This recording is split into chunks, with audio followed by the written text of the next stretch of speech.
Danny, have you ever owed anybody any money? Yeah, I filed bankruptcy when I was 20. Let me ask you, you know when the creditors call you? Yeah. And they butt breaking your balls and everything. Don't you know that you don't respond to them? They're just trying to scare you. They basically go out, like this fucking idiot actually called them back. And he's like, well, what do I have to do? And they're like going, well, if you don't, we're going to take you to court. You know he's covering over the mouthpiece like he's buying this shit. And next thing you know, he ends up having a court date. Yeah. Because you were wrong. Because you took it seriously, Joe. Jesus Christ. Those guys, you always tell them that you've started bankruptcy proceedings, and then legally they're not allowed to call you anymore. Here's the part of the story that he glazes over, just like I glazed over my part of the story. And the last thing is the debt that I'm being sued over in court is not from a creditor that I actually spoke to. It's from a creditor that I never spoke to. And I actually got sued for that one. So then when this other creditor was calling me and being like, hey, you got this other debt over here that we're going to sue you for, that's why I freaked out, because I was like, fuck, they actually fucking sued me on this other one. Joe, can I ask you a question? How did the first phone call go down? Because I'm going to tell you how mine went down. These guys, I'll do it. Okay, I'll tell you mine. These guys called me up, and they said, hey, we're so-and-so credit agency. We just bought your debt from Bally's Total Fitness. And I said, well, what the hell did you do that for? I didn't pay them. What the hell makes you think I'm going to pay you? Right. I don't even know you guys. Right. I just started laughing, and I hung up on them. And every time they call, I would just have fun. If it was a female, I'd start hitting on her. I'd ask what she was wearing. And my goal was to try to make them hang up on me. I just told them, I don't have any money. Go ahead and sue me. What are you going to do, dude? You got to understand, their whole roster is fucking deadbeat losers like me. They're trying to find somebody that gives them a ray of light, like we should go after this guy. But I want you to explain to me then why I'm getting sued by the person that I never spoke to. That's my point. Dude, because they probably all talk to each other. Yeah, when they have a clubhouse where they meet every week. Dude, have you ever bought poker? Have you ever fucking bought something? Right? You buy whatever. You buy a fucking ham, egg, and cheese sandwich. Next thing you know, you're just getting junk mail from people who make ham and... That's a terrible... It is, because whatever, you buy a fucking refrigerator, then all of a sudden, you're getting all these catalogs. You don't think they talk to each other, Joe? That's never happened to me ever. But look, the point is they're fucking suing me, and the guy lent me $2,000 to get me out of the hole. I didn't know what... Look, I panicked. I'm not going to lie to you, dude. I got really, really freaked out when they were like, we're going to sue you. Here's your court date. Pay us the money or you're going to court. I got freaked out, dude. That's a scary thing. You should have had fun. I want to hear some listeners call in. I want to hear somebody actually had fun with their creditors. And I want to hear, I don't believe that I think that, this is what I think, okay? With my complete lack of fucking research on this. Okay. I really think that they probably have levels on their phone calls, and the first time they call you is they see if you're going to be scared.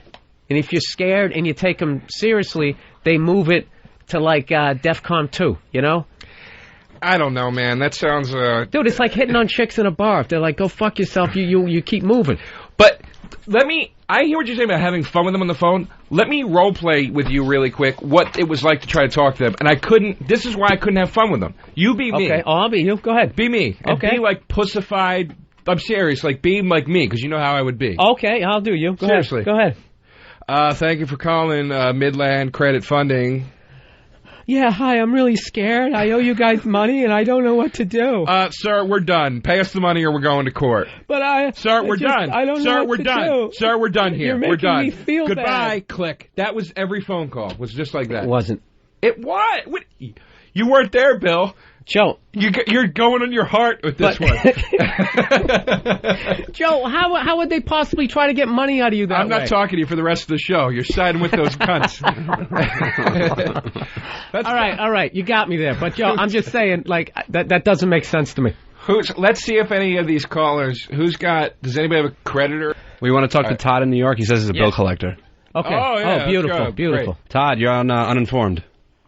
Yeah, I used to be a bill collector in the city. You guys talk to each other about all you do is got to run your names and stuff. It's easy to find out if you owe money. Okay, well let me ask you this: when you used to call people up, you must know when you work there. Do you realize that a certain amount of people you're just never going to get money out of them because they're broke? Without a doubt. You don't even talk about court. You don't blow your load all at once. You freaking scare them first. But yeah. You know you're not going to get your money from them. That's very interesting. So you scare them first. So basically, how do you know whether you've scared them or not? Yeah, because they'll call you back. You see, Joe, you dumb fuck.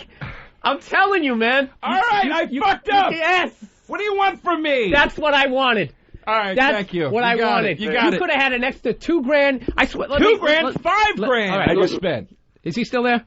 Oh, he just hung up. He hung Dude, I'm telling you right, Joe, you could have had all that. All you had to do was just say, I don't have any money. Come I get just me. spent $5 grand to settle this. I fucked up. I'm done. But you know what? I look at it like this. I got out of 10 grand worth of debt for 5 grand. It's not like I didn't do something wrong here. I got credit cards, I spent a lot of money, and I intentionally 5 years ago went, I'm not paying these fucking things anymore. So it's not like... Does your credit end up being fucked up or no? My credit is destroyed, dude. Was that the dumbest question I've ever asked? Oh, is your credit fucked up now? How does that work? How comes you wasn't able to get that apartment? All right, so that's not bad, man. So, on Uninformed, we actually just learned something. How about that? I'm telling you, Joe. So the argument's over. I fucked up. You're right. Okay. I'm giving it to you. Every time I want to go to a caller, Danny is running out of the goddamn room. I don't know. But anyway, you think... You've run out of the room like 15 times, Danny. Yeah, well, I saw there's somebody on the hotline. I don't know who it is. On the hotline? He says Dude, he's your look at all these people. He says he's your cousin. You know, you got a cousin named Ralphie? No, I don't. Jeez, that's the worst fake name ever. Oh, bye, Ralphie. My name's Ralphie. See you. Told creditor he was going to pimp his mother. Go to that one. All right. Chris in Arizona. Hey guys, how you doing? Hey, man. Huh? I was going to ask you, what did you say to the creditor? Oh yeah. Well, this was like $1,000, and this is before I knew not to call the fucking guys back. But the guy was busting my balls. We went back and forth for a half an hour. I'll make a payment, $100 a month. He's like, no, it's no good. So finally, I got so pissed off, I said to the dude, I'm like, you know what, motherfucker? How about I get your mother, give me your phone number, I'll pimp her out, and whatever money I make off of her stupid cunt, I'll pay you. There you go. So, sir, that's a violation, blah, blah, blah. Orally. It's a violation of a twat. All right, thanks for calling. See, dude, I'm telling you, if anybody out there... I know. I know, Joe, it's too late for you, but there's other people in the world, you myopic fuck. What I'm trying to say here is if you're listening to the show, and if you're in debt, and these people start calling you, just ignore them. Or have fun with them. Just tell them you're broke. Because if you take them seriously, you're going to end up like Joe, being excited that you only had to give them $5,000. Keith Robinson goes, you know what your problem is, young fella? You're no good at being dirty. He goes, you're a good kid. And, that's what you got to do, Joe. Exactly. I just have no practice with it. I have no practice being a bad guy. You know what it is, Joe? You're a believer. Yeah. You believe. You believe in the system. You believe your friend. I am. You believe the creditors. It would have been nice if we remembered to email Danny that music cue for You're a Believer that we talked about. That would have been funny. Oh, Thanks. The monkeys? Yeah. That would have added some depth. But, dude, whatever, man. It's... look, the fact how that are you going to get out of that now? So I figured it out. Look, my friend gave me a loan, and I had the extra cash, and it actually wasn't too bad of a blow, and I actually felt a weird sense of achievement that I was able to throw these guys $5 grand and not be flat broke and still be, like, okay. And I was like, you know what? I'm doing better than I had ever been in this business. Here's another one. There was a time when $5 grand would have broke my bank. Bring up this guy here. He's got this guy. They have names. Oh, I'm sorry. Lady Trucker. Lady Trucker, you're on.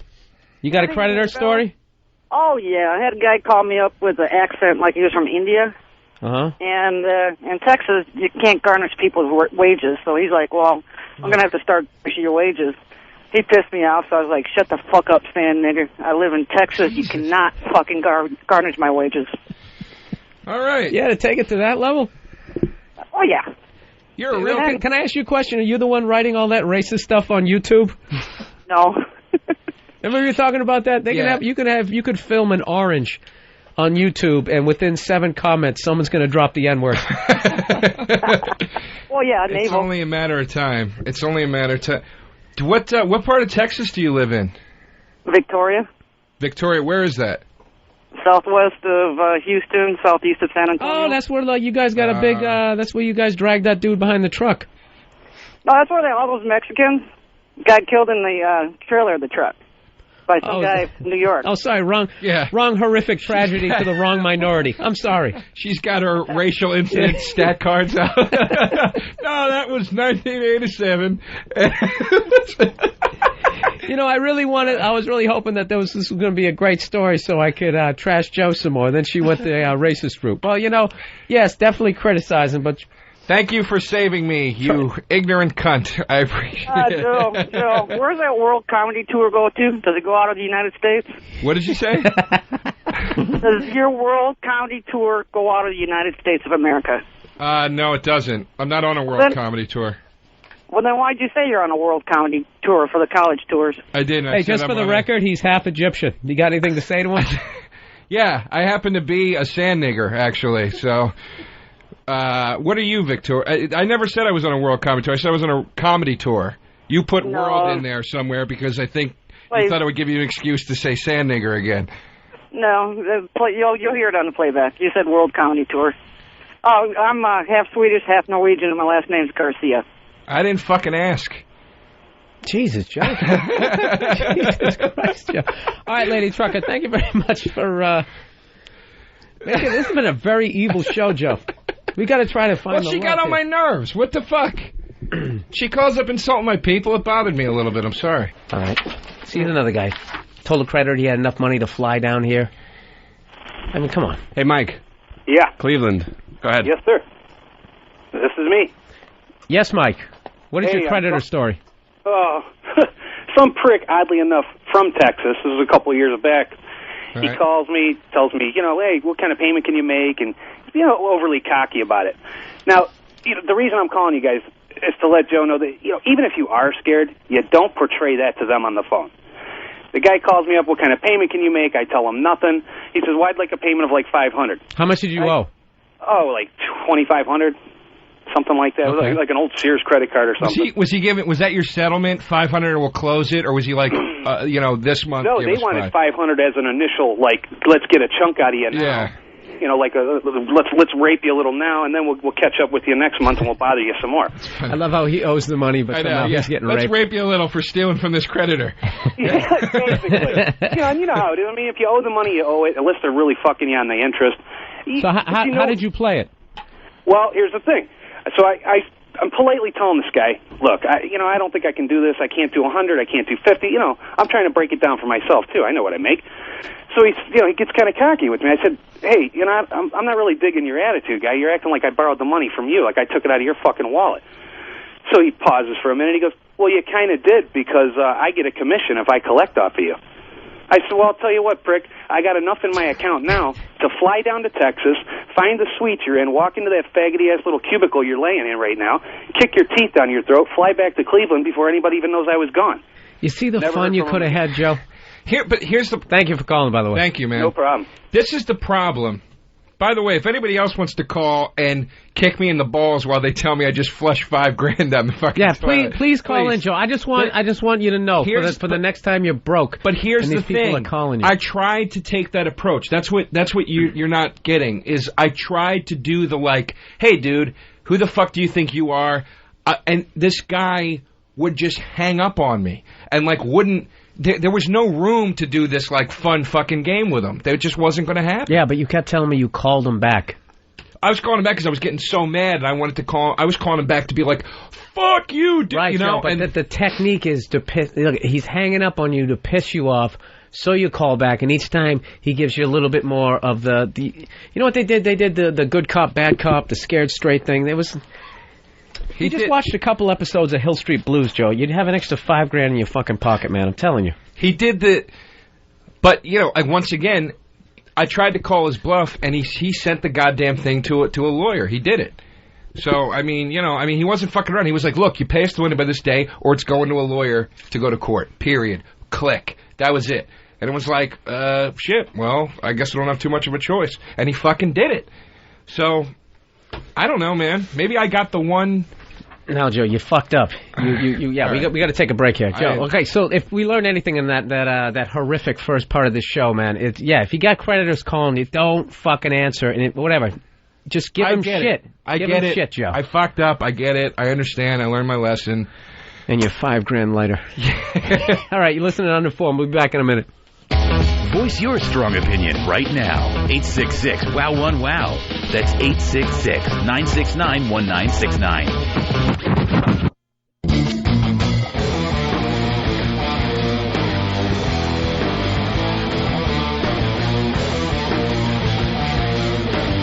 All right. Wow. All right, we were talking about creditors. This is a great one. We got a caller here. I'm not even going to ruin this. Ace, you're on. Hello. Yeah, Ace, what's going on, man? You got a story about something you said to a creditor to get out of paying? Yeah.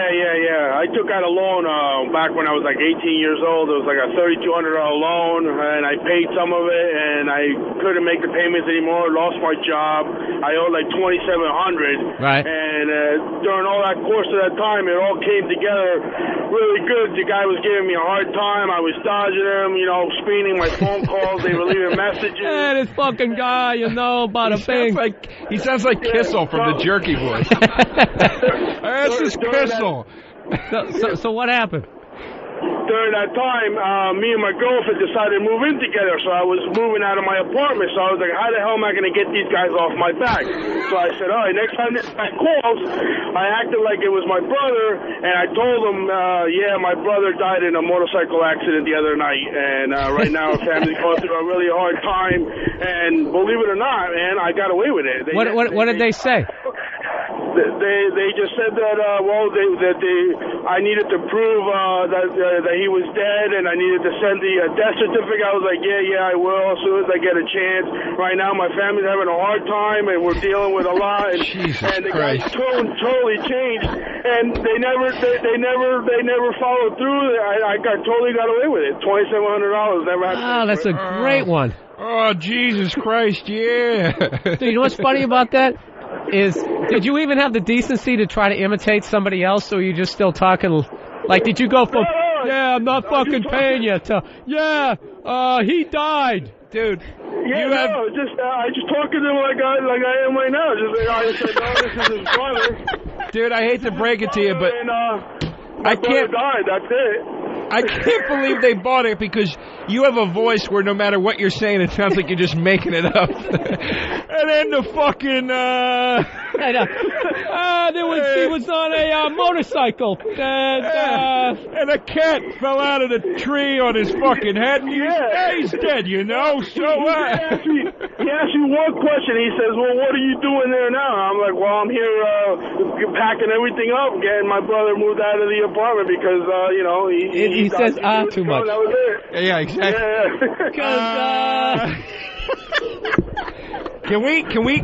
Can we talk back and forth just in your voice for a couple minutes? Dude, that's an awesome story, man. Thank you so much for calling in. All right, have a good one, man, guys. Too. That's great. See, dude, I'm telling you, the amount of fun that you can actually have with creditors. Just don't be the guy that they get. This guy didn't even have the friggin' decency. Can I tell you something? To imitate somebody else. I don't have the money. 10 minutes later. I died. I mean, he died. You know what I mean. Somebody fucking died. I don't know. Jesus Christ. I'll call you back. Dude, that is brilliant. That's funny, man. That's really one funny. of the best ones. That's much better than that. Here's another guy. Donkey Fluffer. Listen to these stories, Joe, that these people got away with not paying. Donkey Fluffer, you're on. Billy, what's up? Jesus. What's going on? Dude, I love you. When are you going to put your HBO special on a DVD? I don't have any control over that. They own the rights to that. Do you have a story about creditors? Yes. Normally I go with the I'm on a work release program, and I... Can I interrupt you for 1 second? First of all, what do you mean normally? How many creditors do you have calling you? Dude, I did this stupid thing when I was 18 and just ran up, multiple credit cards, like department store cards, the whole deal. That's what I did. And you know what's funny about that? It's almost like they're trying to fuck your life up. Like, I remember when I was 18, all of a sudden I would get, like, applications for I was making, like, $350 a week, and you'd get, like, a credit card for, like, $2,000. And you're like, it's fucking free money. Yeah, well, I mean, they make a lot of money doing that, obviously. How many cards did you rack up? Dude, I think I had 3 or 4, but one of them was those, $10,000 credits in this no-name catalog, and it was only their credit card for that catalog. And I bought a stun gun and shot the dog with it. Well, that's good. Jesus Christ! You know what? You really lost all your any sort of sympathy for your character. So what did you say to the creditor? You just go with the hack line, man. I'm working, making license plates. I'm on work release. Things like that. I don't believe this guy. I know, because on the top here you said that you were a paraplegic. That was another story that I used, but that's kind of like not. And what did he say? How did you answer the phone? And it kind of all fell apart. I don't believe this guy. I believe the last guy more than I believe this guy. Store, Bill? Can I ask you a question? Go to brunch? Could you? Can we go to Container Store? Can we hang up on this guy, please? We can, and we will. Yeah. Sorry, man. The guy's a fan. What am I going to do? I was kind of enjoying it. He was reciting my act. Yeah, were you enjoying it? Yeah, I was. Was it tickling your nuts a little bit there?